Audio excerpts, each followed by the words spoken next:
My name's Oren Prunken and welcome to the Create More Customers podcast. In today's episode, I'll be talking about staying front of mind with customers. I'll go through some theory, some tactics such as surprising and delighting them. I'll talk about how advertising works, offers, and I'll give some examples of them. I'll talk about creating a community and some nuances within Facebook groups, branding, specifically wearables, and creating interest categories for further referrals.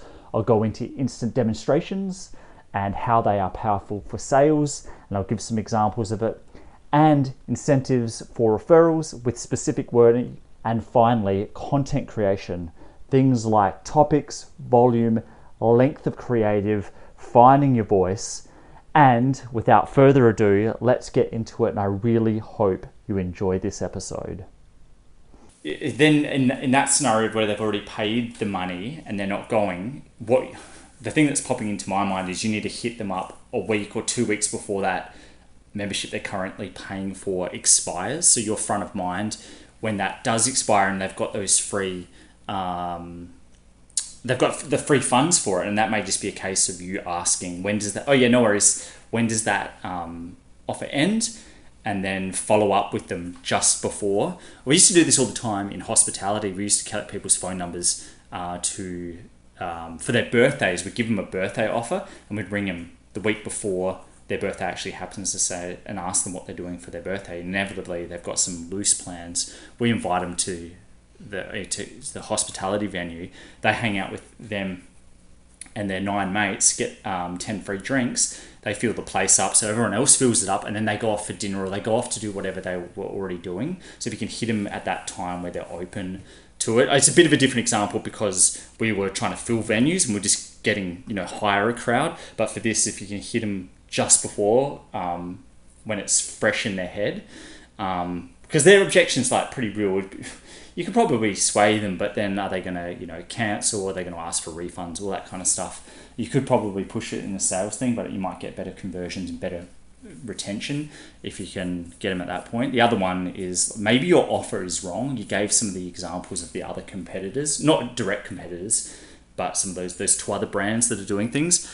And there's obviously people paying that kind of stuff. Part of that is those 2 brands that you mentioned. They have built a brand, so there's that brand equity.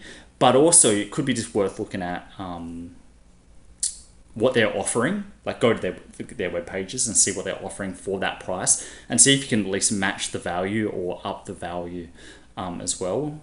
And you might be able to guess that stuff, but you may even be able to go back to the people that are telling you, no, we're already paying this amount, and go, well, what would make it worth you while for this price point? And it may be, I don't know, I have no idea what it could be, but it could be something that you haven't even thought of, that you could just add in that has, it's easy for you to deliver on, but high perceived value for them. There were just a couple of thoughts I had around that, what you were saying around the offer.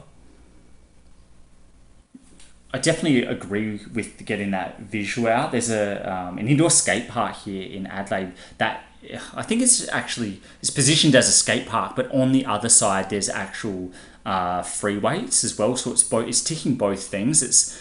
You come in for the skating and you may do some skating, but then you can have a workout as well. And if you have it on display, it may just remind people that you're offering two different things, but are complementary, so they're getting more bang for their buck. There used to be another boxing gym in the city 10-15 years ago. I don't know if it's still around. It was the Aboriginal sobriety gym, and they had a boxing ring and had boxing coaches and all of that come in, but they had some different areas for workouts as well. And people would buy a membership, and it was really cheap back then. And some people would just use one part, and some people would use the other part, and some people would use both because they're like, well, I'm already getting this value out of it. So you may have already just answered your own question of what can I offer, and you've already kind of suggested what people have thought. So having that thing, and that adds the extra perceived value to what it is, if the offer is the problem. But I'm not for me, I no longer pay for a gym membership. I actually go down to an acrobatics gym with trampolines, and I only went there for the skill, but I also get the workout as well. And it only really dawned on me after that. I'm like, well, I'm spending an hour here. Most days I'm actually getting a workout, a different kind of workout, body weight workout, but I'm also getting a skill. I'm hitting two birds with one stone, and it wasn't apparent to me because I went in for one thing, but then they didn't even offer it. It was part of the thing. It was like, I'm already doing physical activity. I'm also getting a workout rather than working a skill. So doubling that up, maybe even in the wording, as well as when people come in, like, you've got access to this, we just haven't made it obvious to you, but also for the new people coming in. You sign up for a new gym and you get, I don't know what it is. It's been a while since I've done it, but it's either half an hour, free hour with a personal trainer. I'm pretty sure the gym pays that personal trainer because the personal trainers are subcontractors within the gym. And then once you've got that, it's taken out the barrier of like, how do I use this machine? I'm not going to be embarrassed. It just takes all of that uncomfort away. I've never done it because I've been comfortable in gyms, but it happens all the time. And I think the stickiness rate is quite good for them because they've got almost like a hand holder throughout the entire gym. Literally shows them every machine, how to do it so they're not embarrassed when they come back in, how the gym works, where the toilet is, all of that kind of stuff. And I think that's the stickiness. The other thing I would probably be doing on that would be for you, whoever's doing that intro, even if you pay someone that's not you, like that's just if you've got no more time, I'd do it initially, sorry, I'm mumbling. Initially, I would do it if initially it's you. Then if you've got no more time in the hour, then get someone else to go and do it on your behalf. But as you're doing it and doing all the stuff we just talked about, showing them around the gym, then also introduce them to other people who are there. And then further to that point, every time they come in, whoever's on staff, if you can then introduce them to everyone else, then it becomes a community where everyone knows everyone. They've got mates who are there, and then mates will help each other. The more community you can do it, rather than just, I'm going for a workout, or I'm going for a workout plus the pole stuff. So now you're combining both. Now it's, I'm going for a workout, pole stuff, and I've got a community of people who are also there in person. And then you could just even extend it online. Facebook groups makes it incredibly easy to build online communities. And then, yeah, I've got so many groups that I like run, and I just set them up because they're just so easy. And then they can continue the conversation after their class. So that they can be like, oh, who's going to this class? Who's going to that class? Or maybe I'll go to this class. We did this thing. Can anyone just remind me of how we did it, why we did it? Or all of those questions, or the applicable questions people have as well, would be a huge value add. And then there's getting mates, and it all starts to like snowball. I just don't like the chats because people who are in them get notifications of everything that's happening, whereas the group you can turn on and off and you can dip in and out at your pace. Yeah, those group chats I'm just not a massive fan of. Oh, super easy. All you do is set up a separate group. 15 seconds, it will take you to actually physically set it up. And then you're going to have quite a few different groups, but then you can add and swap people around, and only people can see certain things. The setting up is the easy part. The managing, if you want to change people around, is just a couple clicks of search, find their name, add or take out. It won't, and that's only based on classes. And it doesn't matter if there's overlap either. It's actually probably a better thing because people are meeting new people. Stickers are just like tattoos, but just or band t-shirts. You wear a band t-shirt, or you wear a tattoo. It's literally branding. You're branding your skin like you would with a cow or a sheep. But it's just the less permanent stuff if it's a t-shirt or a sticker. Yeah, and printing on demand, even there's not much margin in it, but it kind of doesn't even really matter if it's more about building your brand and getting people to wear your costume rather than being a revenue driver. I think in your situation, you're making all your money elsewhere, but the more people you can get wearing it out and about, it's just more top of the funnel brand awareness. Like someone's wearing it at the supermarket. They're like, well, what's that? Then they turn into your ambassadors. They're like, well, it's this, and this. And then they're not only visually telling the story, but someone's going to ask them, like, what's that about? Like, tell me more, because it's not going to be super obvious. So I wouldn't really think it as a revenue driver. I think it more of as branding, awareness, and maybe sales, because they're going to sell on your behalf, but definitely not revenue. I think there's the money. If you can just break even on it and you can get them into as many people's hands as possible, I think that's probably a really sensible idea. Just saying all of that, they're wearing it for a different reason outside the core brand, kind of suggests to me you're building, it's like you're building an interest category. that then you could build other products under that. Like the amount of products you could build under that tagline could be almost infinite when you think about it. It doesn't necessarily need to be what you do. So, and that's, I guess, maybe even further to what I was saying before. The more people you can get that into the hands of, the more options you have down the track. This is like such a thing because it's such an instant demonstration of the result that they can get in the end. Like you can talk about it and all kinds of stuff through your marketing and sales, but unless they come and see it, like the best is to experience it, that come and try. But the next best one is if they can just experience what it's like to get to that level of whatever that goal is, then it makes it really tangible for those people. I can give you such a good case. So back in the 90s for inline skating, the brand Rollerblade, all they would do, I'm making blanket statements, what they would do, they would go around city to city, day by day, like every single day, they'd set up some ramps, they get some of their best skaters on there and just do like the biggest, gnarliest, epic tricks they could possibly do. Nothing technical, just like big, and they'd just invite heaps of people to come along. All the kids would be like, hell yeah, I want to go do that. And they're like, well, by the way, just at the back there, we've got a caravan that we sell skates. They go sell a pair of skates, and then they move on to the next city. They sold them the dream, and then the kids, could roll around, and then the kids realized, oh, I've actually got to put a whole bunch of effort in. Where you come in that model is then you're like hand holding them through training. You're not just leaving them to their own devices. But that's what made that brand so big. Is they've just put demos on, and it's like, this is what you could potentially be like. Sell the dream, and they're like, well, by the way, you can go fulfill on it and get your journey started now and go buy the thing. I think the showcase is like such a good opportunity for you to go, well, this is, you came along, first off, you're interested. You wouldn't have come if you weren't interested. And second off, and there's a bit of, a fact that they know the people, but whatever, they still took time out of the day. If you're somewhat interested in this, we can get you to this level, and then tell them what that looks like. Yeah, the reason I'm talking about photos is because where I'm going with all of this is if you can get a shit ton of photos, drop them into like a Dropbox or a Google Drive, the more the better, because some of them aren't going to be that good. And then give every single person access to that Google Drive and get them to then, because now you've got permission, you've already got all that stuff, then ask them to share that through all their social channels. It's just the same thing for but expanding it out beyond the 40 people that are at the showcase. So the 40 people at the showcase are getting live experience of what life could be like. You want to expand that through each one's social network, even if you say each person on each platform has 100 people. Maybe there's, and probably that demographic is going to be Facebook and Instagram. 200 people, but I'm just going really conservative numbers, times how many performers did you say? Like 30? 8 multiplied by 200, I can't really do the maths. That's 1,600. 1,600?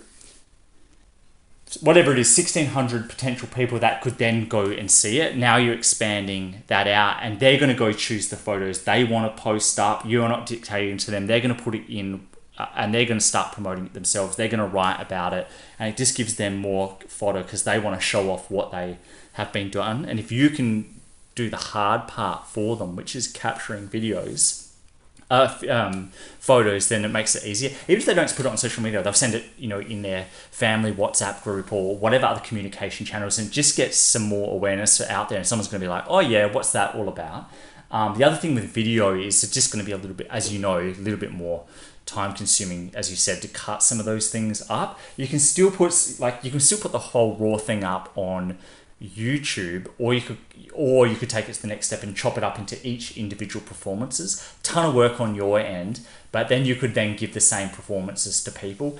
It's probably less likely people are going to share that kind of stuff. It's not going to be as consumable on those two channels given the demographics you said, but it's worth doing if you've got the time and effort. But photos are just such an easy win.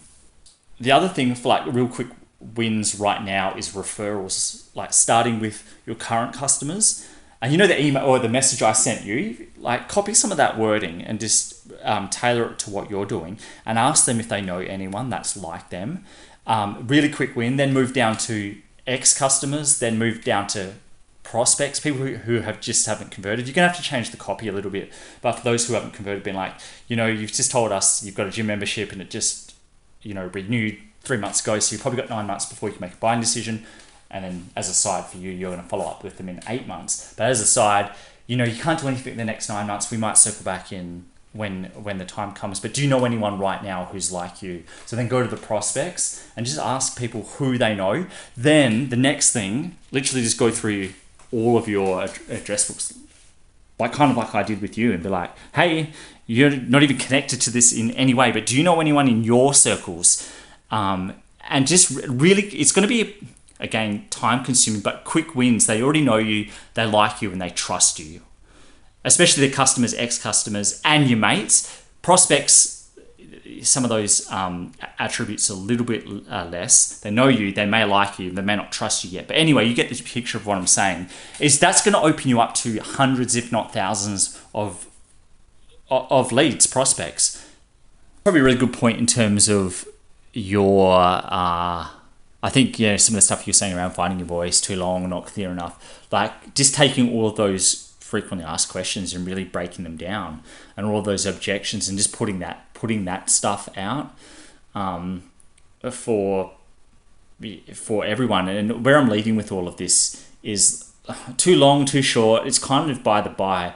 Like finding your voice, that for me, and this is how I've done it, is you just have to just keep doing it over and over again. You already know what your voice is. Like everyone has their voice. You're talking to me now, and you've got your voice. And how you write is the translation of it just being silent in your head to paper. Everyone's got their voice. I don't know for you if that's the case, that you don't like how you sound or how it comes out, or you've got so much content just in that 30 seconds that you told me to last a lifetime, depending on how much depth or how little depth you want to go into it. Have you just thought about pulling out your phone and recording just streams of consciousness? That person's going to resonate with one message, but this is the internet. You can write theoretically an infinite amount, or post or infinite amount of content.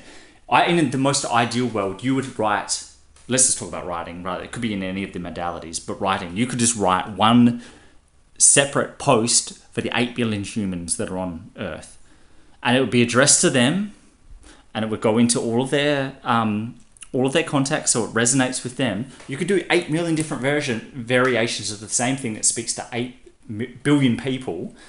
You don't have time. I'm talking obviously in abstract, but one thing doesn't need to do everything for everyone, because the internet, you can put out in all the different types, long, short, medium, video, in all of those different iterations. It's going to cover the most amount of people. And just going back to that analogy, like if we could go back to the 8 million people and give them some sort of communication in whichever form they like, that's so tailored to them, obviously that's going to be the best. It's going to be tailored to 8 million people. All the way to the other end of the spectrum, one thing for 8 billion people. Trying to get somewhere closer in the middle of like, can we do 100, 200, 300 different types of communication to the 500,000 people that live in, your geographical area? Like getting closer to the ideal, which like is just ridiculous. It's never going to happen unless to like doing once a month to everyone. So yeah, I guess to round it back out, the length doesn't matter. If I'm into something, I'll read something. I'll read a book on something if I'm into it. But if I'm not into it, all I want to see is the headline to make sure that that it's going to be worth my time. So I wouldn't get too worried about length. The other way to look at it is, have you said it in enough words that people will understand?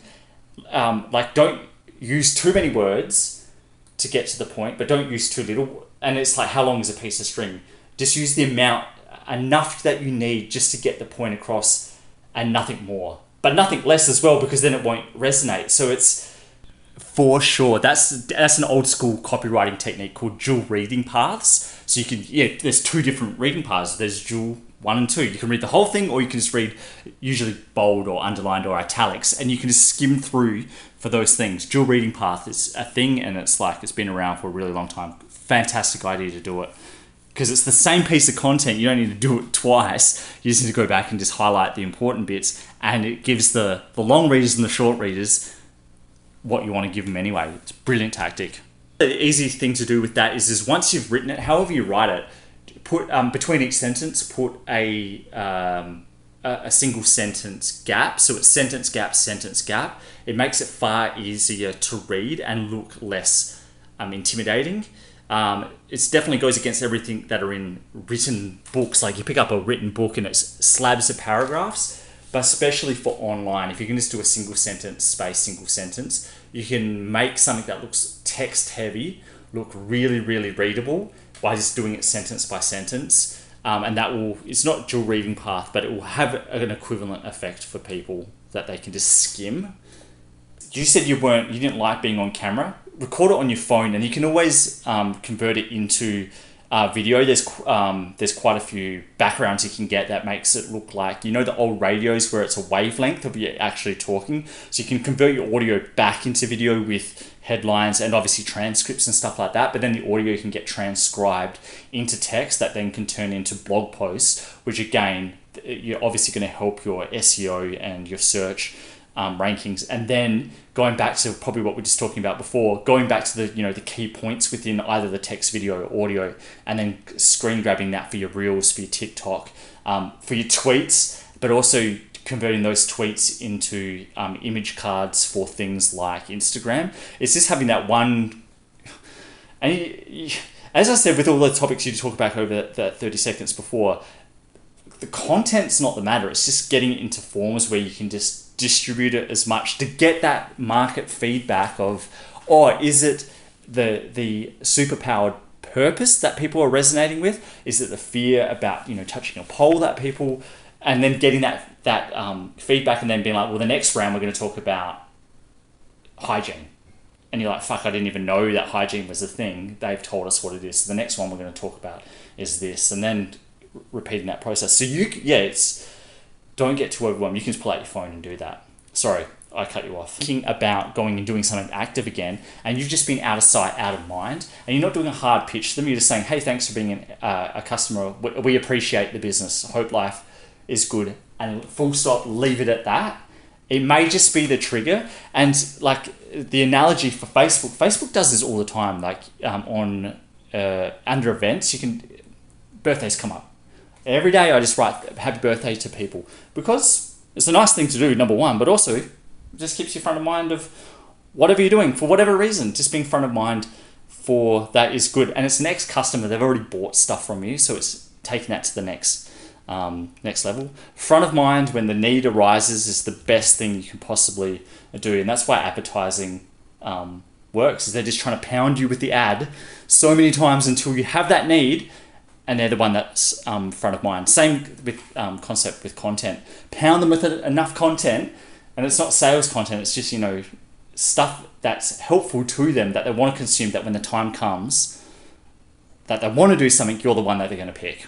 That's kind of, with that type of content within that post, what would you say that it would be? It's about growth. It's about growth. That's obviously going to be, that's going to resonate with far more people than your quote unquote product service. So it's going to be building much more top of funnel brand awareness. That there's going to be where I'm going with this is going to be quite a few people that are in your geographic. There's going to be quite a few people that are interested in quote unquote growth. So if you can double down on that, that's going to get more spread and awareness to people, because it's got a wider range of interest for people, and then that's going to trickle down. All those topics are going to resonate so much, and I'd probably be wanting you to double down on that kind of stuff.